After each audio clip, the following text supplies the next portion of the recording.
ಮಂಗಳೂರಿನ ಸಂತ ಅಲೋಷಿಯಸ್ ಗೋನ್ಸಾಗ ಶಾಲೆಯಲ್ಲಿ ವಿಶ್ವ ಪರಿಸರ ದಿನಾಚರಣೆಯನ್ನ ಆಚರಿಸಲಾಯಿತು.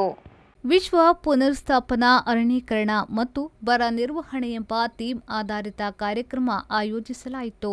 ಸಂಸ್ಥೆಯ ಪ್ರಾಂಶುಪಾಲರಾದ ರೆವರೆಂಡ್ ಫಾದರ್ ಮೆಲ್ವಿನ್ ಅನಿಲೋಪು ಅವರು ಪರಿಸರ ದಿನಾಚರಣೆಯ ಘೋಷವಾಕ್ಯದ ಮಹತ್ವವನ್ನು ವಿವರಿಸಿದ್ರು. ಭೂಮಿಯನ್ನ ರಕ್ಷಿಸುವ ಅವಶ್ಯಕತೆಯನ್ನ ಒತ್ತಿ ಹೇಳಿದ್ರು. ಈ ಸಂದರ್ಭದಲ್ಲಿ ಈ ಘೋಷವಾಕ್ಯ ಆಧಾರಿತ ಕಿರುನಾಟಕ ಅಭಿನಯಿಸಲಾಯಿತು. ನಮ್ಮ ಭೂಮಿಯನ್ನ ರಕ್ಷಿಸೋಣ ಎಂಬ ಹಾಡನ್ನ ಹಾಡಲಾಯಿತು.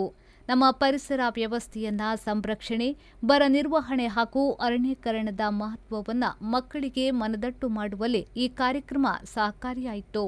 1ನೇ ತರಗತಿಯಿಂದ 12ನೇ ತರಗತಿವರೆಗಿನ ಮಕ್ಕಳು ಭಾಗವಹಿಸಿದ್ರು. ಘೋಷವಾಕ್ಯ ರಚನೆ, ಚಿತ್ರಕಲೆ ಮುಂತಾದ ಸ್ಪರ್ಧೆಗಳನ್ನು ಆಯೋಜಿಸಲಾಯಿತು.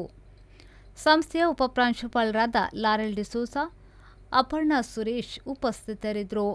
ಶಿಕ್ಷಕಿಯರಾದ ಬಿಂದಿಯಾ, ಲಾವಣ್ಯ ಕಾರ್ಯಕ್ರಮವನ್ನು ಸಂಯೋಜಿಸಿದ್ರು. ಬ್ಯೂರೋ ರಿಪೋರ್ಟ್, ವಿ4 ನ್ಯೂಸ್, ಮಂಗಳೂರು.